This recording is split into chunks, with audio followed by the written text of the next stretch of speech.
Friends, ఈ వీడియోలో నేను మీకు మీ మొబైల్ని ట్రాక్ చేయడానికి ఒక యాప్ గురించి చెప్తాను. ఈ యాప్ యూస్ చేసి ఏంటంటే మీరు మీ మొబైల్ యొక్క లొకేషన్ కానివ్వండి, లేకపోతే మీరు ఇది ఏ మొబైల్లో అయితే ఇన్స్టాల్ చేశారో వాళ్ళ ఎస్ఎంఎస్ఎస్ కానివ్వండి, ఓకే, వాళ్ళ కాల్ హిస్టరీ కానివ్వండి, అన్నిటిని ట్రాక్ చేయవచ్చు అన్నట్టు.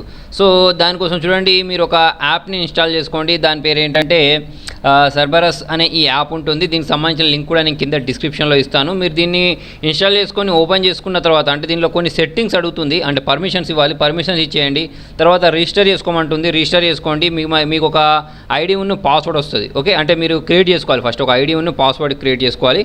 సో అక్కడ ఒక ఐడి ఉన్న పాస్వర్డ్ ఇచ్చేయండి. సో ఫర్ ఎగ్జాంపుల్ నేను నా ఐడి ఉన్న పాస్వర్డ్ ఇక్కడ ఇచ్చేసి లాగిన్ బటన్ ప్రెస్ చేశాను. ఇలా లాగిన్ అయిపోయింది చూడండి. ఓకే, సో ఇలా వస్తుంది మీకు మొత్తం అన్ని కంప్లీట్ చేసుకున్న తర్వాత. అంటే మీ ఈమెయిల్ ఐడి, మీ నేమ్ అక్కడ కొన్ని అడుగుద్ది, అవన్నీ చేయండి. తర్వాత వచ్చేసి సెట్టింగ్స్లోకి వెళ్ళేసి కొన్ని పర్మిషన్స్ని కూడా ఎనేబుల్ చేయమని అడుగుద్ది. ఓకే, ఆ పర్మిషన్స్ని కూడా ఎనేబుల్ చేసుకున్న తర్వాత ఇప్పుడు ఏంటంటే మీ మొబైల్లో ఇంటర్నెట్ ఉండాలి, ప్లస్ ఏంటంటే ఇంకొకటి లొకేషన్ ఆన్ చేసి ఉండాలి. అప్పుడు మాత్రమే మీరు మీ మొబైల్ డివైస్ని ట్రాక్ చేయవచ్చు అన్నట్టు. ఓకే, అంటే ఈ మొబైల్ అనేది ప్రస్తుతం ఎక్కడుంది అనేది చేయొచ్చు. ప్లస్ ఇంకొకటి ఏంటంటే ఈ మొబైల్కి లాక్ చేయొచ్చు, ఇంకా చాలా ఆప్షన్స్ చేయొచ్చు. చూడండి, నేను చూపిస్తాను మీకు.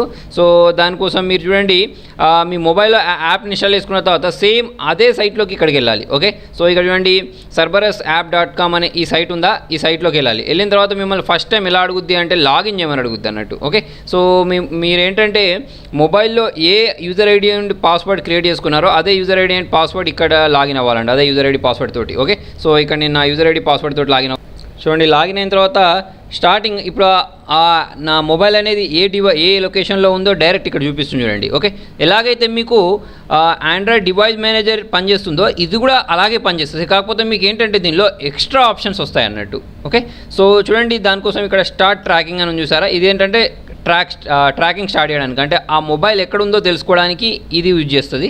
ఓకే, సో మీకు చూడండి మొత్తం అక్యురేట్గా చూపిస్తుంది అన్నట్టు. ప్రస్తుతానికి ఏ టైంలో ఉంది, ఏ డేట్లో ఎక్కడ ఉంది అనేది మొత్తం చూపిస్తుంది. తర్వాత చూడండి, ఇక్కడ మీకు మీ డివైస్ డీటెయిల్స్ తెలుసుకోవాలనుకోండి. ఓకే, అంటే ఈ యాప్ అనేది ఏ మొబైల్లో ఉందో ఆ మొబైల్కి సంబంధించిన డీటెయిల్స్ అన్నీ తెలియాలి అంటే ఇక్కడ చూడండి గెట్ డివైస్ డీటెయిల్స్ అని ఇచ్చేసి సెండ్ కమాండ్ ప్రెస్ చేశారనుకోండి. అప్పుడు ఏంటంటే చూడండి ఆ మొబైల్కి ఒక కమాండ్ అనేది వెళ్తుంది, అంటే వాళ్ళకి కనిపించదు. కాకపోతే ఏంటంటే ఆ యాప్ ఏ మొబైల్ అయితే ఇన్స్టాల్ చేసిందో దానికి సంబంధించి మొత్తం, అంటే వాళ్ళు ఏ ఆపరేటర్ యూజ్ చేస్తున్నారు, తర్వాత వచ్చేసి సిమ్ కార్డ్ 1లో ఏముంది, అంటే ఏ నెట్వర్క్ సంబంధించిన సిమ్ వాడుతున్నారు, సిమ్ కార్డ్ 2లో ఏ నెట్వర్క్ సంబంధించిన సిమ్ వాడుతున్నారు, దానికి సంబంధించిన సిగ్నల్ కానీ వైఫై కానీ మొత్తం ఇక్కడ ఏంటంటే డీటెయిల్స్ అన్నీ చూపిస్తాయి అన్నట్టు. అదే కాకుండా దీనిలో నాకు నచ్చిన ఆప్షన్ ఇంకొకటి ఏంటంటే డిస్ప్లే మెసేజెస్. ఓకే, సో దీన్ని ప్రెస్ చేశారనుకోండి, ఈ యాప్ అనేది ఎవరి మొబైల్లో అయితే ఇన్స్టాల్ చేసి ఉంటుందో వాళ్ళ మొబైల్లో ఉండే ఎస్ఎంఎసెస్ అన్నీ మీరు చదవచ్చు అన్నట్టు. ఇక్కడ పక్కకు కనిపిస్తుంది వాళ్ళకి సంబంధించిన మెసేజెస్ అన్నీ. ఓకే, అలాగే మీరు చూడండి ఆ మొబైల్ని లాక్ చేసేయాలనుకోండి, అంటే వాళ్ళు యూజ్ చేయకుండా లాక్ చేయాలి అంటే చూడండి లాక్ విత్ కోడ్ అని ఉందా, దీన్ని ప్రెస్ చేస్తారు.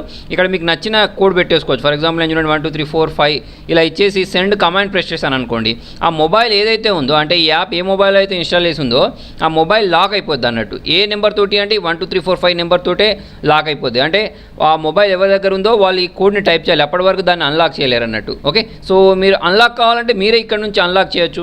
అలాగే చూడండి start alarm with a message, అంటే మీరు ఒక మెసేజ్ పంపించి అలారం కూడా చేయొచ్చు. ఆ మొబైల్లో ఏదైనా మెసేజ్ని డిస్ప్లే చేయాలంటే డిస్ప్లే చేయొచ్చు. తర్వాత వచ్చేసి చూడండి ఆ మొబైల్లో ఉండే డేటా మొత్తం, అంటే ఆ మొబైల్ ఎవరో దగ్గర ఉంది వాళ్ళకి సంబంధించిన డేటా మొత్తం బ్యాకప్ చేసుకోవాలి అంటే బ్యాకప్ తీసుకోవచ్చు. తర్వాత వచ్చేసి వాళ్ళకి వచ్చే కాల్స్ కానివ్వండి వాటిని రికార్డ్ చేయాలనుకోండి. చాలామంది క్వశ్చన్ అడుగుతుంటారు వేరే వాళ్ళ ఆడియో కాల్స్ మనం ఇలా రికార్డ్ చేయాలని. దానికోసం చూడండి ఇక్కడ రికార్డ్ ఆడియో అని ఉందా, దీన్ని ప్రెస్ చేసినట్టయితే మనకు ఎన్ని సెకండ్స్ అంటే చూడండి ఒక 10 సెకండ్స్ ఆడియో రికార్డ్ కావాలా, వాళ్ళకి వచ్చే ఇన్కమింగ్ కాల్స్వి ఎన్ని సెకండ్స్ కావాలంటే అన్ని ఇచ్చేసి ఇక్కడ మనం సెండ్ ప్రెస్ చేయొచ్చు. ఓకే, తర్వాత వచ్చి చూడండి ఇక్కడ మనకు వాళ్ళ దగ్గర SD కార్డ్ ఉందనుకోండి, ఆ SD కార్డులో ఉన్న డేటా ఎరేజ్ చేసేయాలన్నా, అంటే మీ పర్సనల్ డేటా ఉంది మొబైల్ మీ దగ్గర లేదు వేరే వాళ్ళ దగ్గర ఉంది, అటువంటిప్పుడు దాంట్లో ఉండే డేటా మొత్తం ఎరేజ్ చేయాలంటే ఇది యూజ్ చేయొచ్చు. మెమరీలో ఉండే డేటాని ఎరేజ్ చేయాలంటే ఇది యూజ్ చేయొచ్చు. తర్వాత వచ్చి చూడండి వాళ్ళ కాల్ లాగా, అంటే వాళ్ళకి ఎక్కడెక్కడ నుంచి కాల్స్ వచ్చాయి, ఎక్కడెక్కడ నుంచి వాళ్ళు కాల్ చేశారు, మిస్ కాల్స్ ఎక్కడి నుంచి వచ్చాయి అవన్నీ తెలుసుకోవాలంటే ఇది యూజ్ చేయొచ్చు.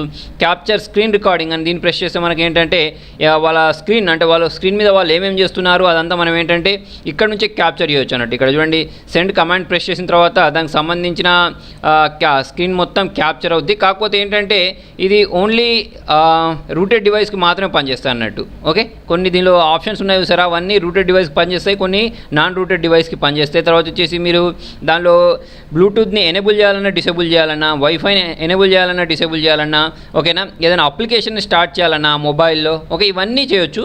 కాకపోతే చూడండి దీనిలో మనకు కొన్ని పెయిడ్ వర్షన్స్, అంటే ఓన్లీ మీకు చూడండి 6 days వరకు మాత్రమే పనిచేస్తుంది.